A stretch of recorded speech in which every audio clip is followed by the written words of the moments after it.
Hi, and welcome to Intuitive Journey with Desiree. I am Desiree Holmes Scherini, your host, and today is January 1st of 2022. And so I'm going to talk a little bit about New Year's resolutions because it's something that many of us decide to do on that beginning of a new year. It's like, this is the year I'm going to whatever. And often there's a problem with New Year's resolutions. And by, they say by March people are done, by February things are given up, or we fall right back into our old pattern. So I know I've addressed at least some of this before, and so if you've listened to my other podcasts, you've probably heard this somewhere along the way. But I'm going to start with why resolutions often fail.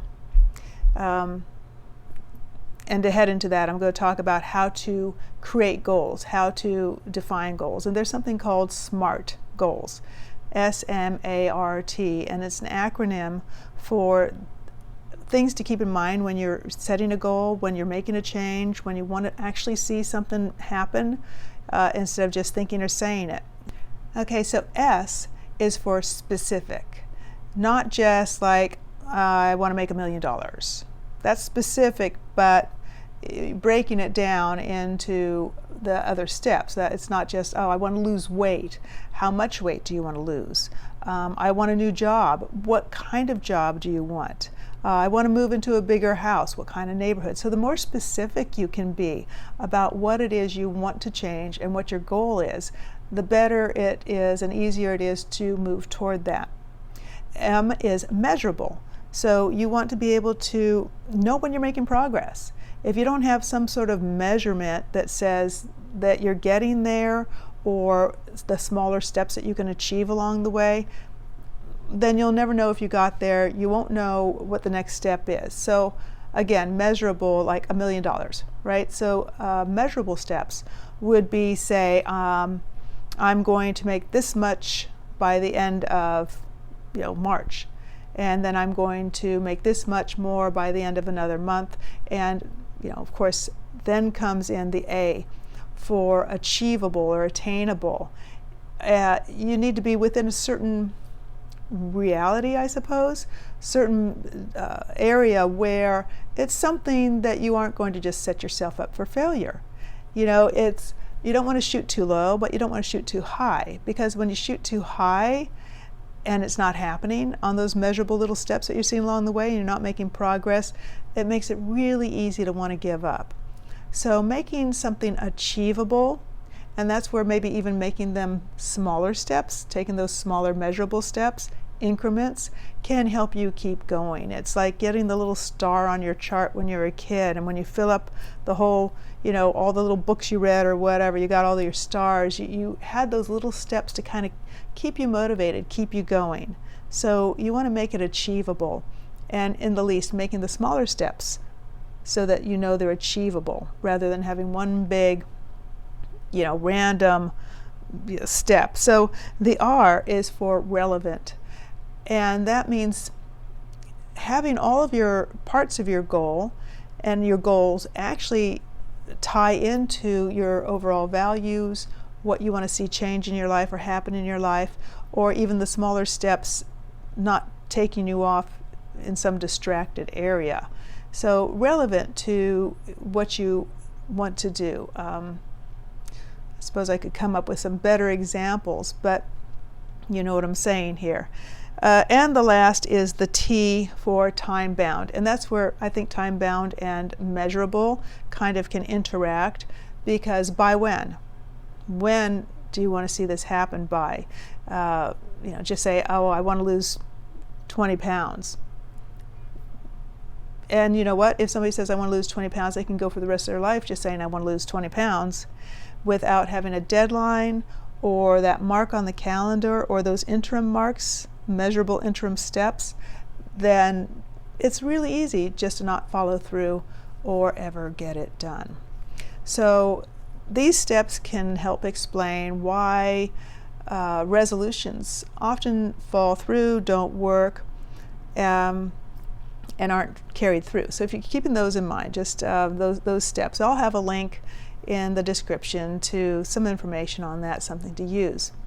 Some of the tools you can use are calendars, writing things down. I personally recently did a workshop. I had an interview with Bob Doyle, where I took his program for myself to help keep me from being overwhelmed and losing track of my goals and what I was doing with my time, because I often felt like I'd had a whole day and didn't get anything done.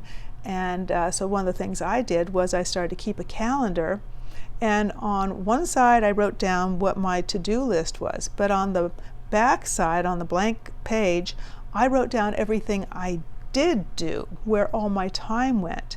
So as an example for you, if you're looking at time management, you're looking toward achieving something that takes some of your time, that you need time to do, you could make this part of your practice. It takes time to do it, but it gives you so much information about where you're wasting time. So writing down, you got up, you made coffee, you took a shower, you got on the phone, you got on social media, you read half a book, you put it down, got distracted, whatever it is. You turned on the TV and that was the end of that. So paying attention and finding out where you're spending your energy and your time is really helpful, so that you can see what parts can be eliminated or put together or dealt with in a better way, so that you have more time toward achieving a goal. So for example, that could be true for almost anything. Say you want to start a new business and you just don't have the time, or you want to do more artwork but you don't have the time. Well, where is your time going? Say if you want to lose weight and you need to walk or exercise more, and you say you don't have the time. Well, that moves into really being true to yourself about what you want, and is it really your heart's desire, and connecting with that. So moving into that next thing that needs to be going on for you to make change is really being true to your goal. Saying, is it your goal, or is it what society thinks you should do, or is it what your mother thinks you should do? Is it what your workplace wants you to do, or is it something that really aligns with your core, your values, and what in the long term will serve you best? For example, your mother wants you to go to college to get your law degree, and you could spend a lot of time going to college and get a law degree, and then get out of law school and never practice law because you really didn't want to do that, right? So you're not going to feel the motivation, you're not going to have that fire under you if you have not claimed it as your own. So when you're getting advice, when you say, I have this goal, tie it to whatever it truly means to you. If it's losing weight, are you losing weight to look better for someone else? Are you losing weight because you think looking a certain way is going to fulfill something? Are you losing weight to feel healthier and happier? Losing weight, for example, is one of the biggest ones, pardon the pun, one of the biggest things that should be strongly tied to your own personal self-fulfillment, because it's so easy. If you're losing weight to look good for somebody and then that somebody disappears, people will say, oh, well, that didn't matter, I'm going to go back to eating. And I'm going to get more on the losing weight part later. There is a podcast back there about the diet-free diet, something like that, where I talk more about this. If you want to lose weight, go find that one. I give you lots of tips on how not to fail. Making money. Why are you making money? People will say, oh, I want to be rich. What does rich mean to you? What would you do with the money? Because that's the real thing you want. It's not money. A piece of paper with the president's face on it doesn't do anything for you, but what it can provide is what you want.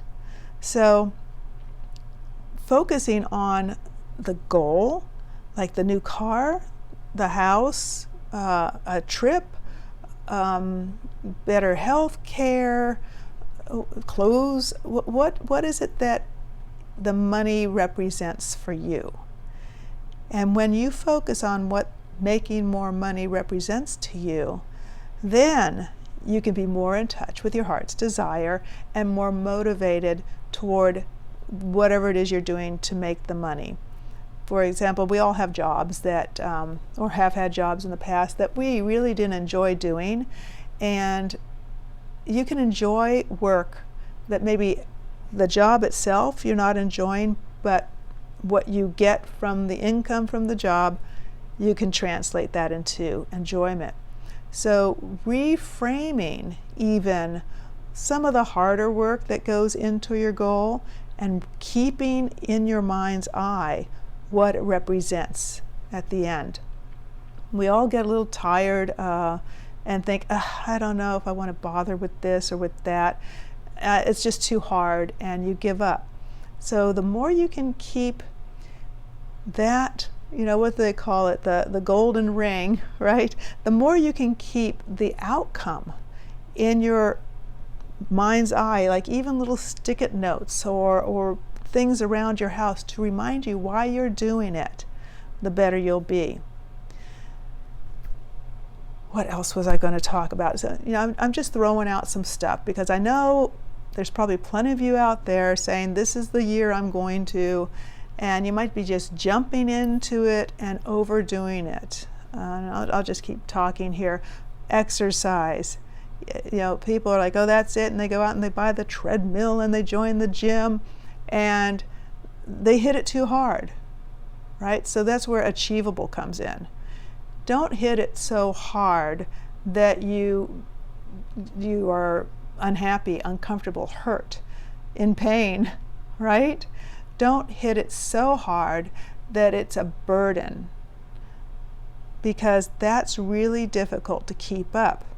Just like anything, figure out what those measurable steps are. Figure out the way that it's going to work best for you, not for someone else. One person might say, okay, I'm going to go train for the marathon and go to the gym every day. And if that works for them, great. You can try it, but do not give up if it's not feeling good. Don't give up just because you don't see what you want right away. Patience is huge when you have a goal. Be patient with the outcome, be patient with yourself. So, for example, the gym. Fine, if you want to try going to the gym, you start hurting, you injure yourself, you feel overwhelmed, just back off. Say, maybe every other day, maybe 3 times a week.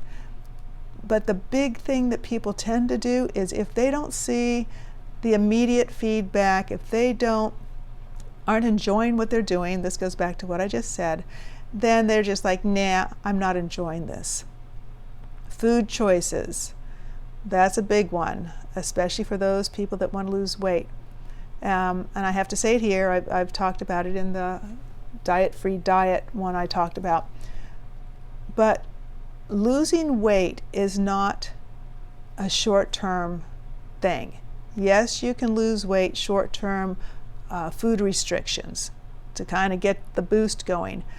But going on a diet and losing the weight does not mean that you're going to be successful in the long term if you go right back to the old habits. So many people say, I'm going on a diet, I can't eat this, I'm going on a diet. But in March, when I get to such and such a weight, then I can eat that. Some people even celebrate the end of their diet with a big fat piece of cake or their favorite whatever.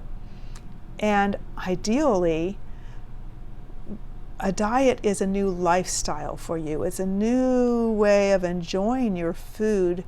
And once again, keeping that perception in your mind, teaching yourself to enjoy healthier, cleaner, lighter eating, teaching yourself to enjoy exercise and the freedom of movement that you get as the weight lifts off, and becoming that slender person.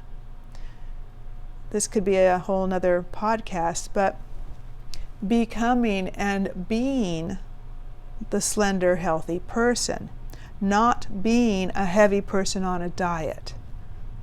Right? Do you see the difference there? Or someone who wants to make money, not being somebody who doesn't have money trying to get money.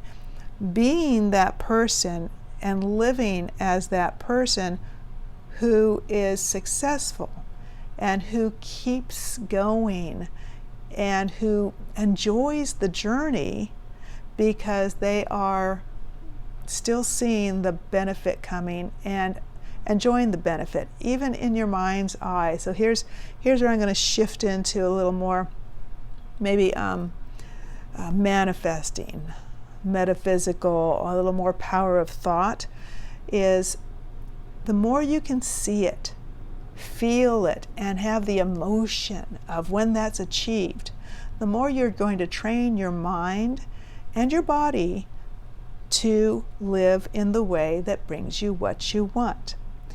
And if you watch my podcast, listen to my podcast, watch my channel here, you know that I truly believe in the power of the energies around us, that we can pull those energies, and they don't have a mind of their own, but we can engage the energies around us in a positive direction to support us.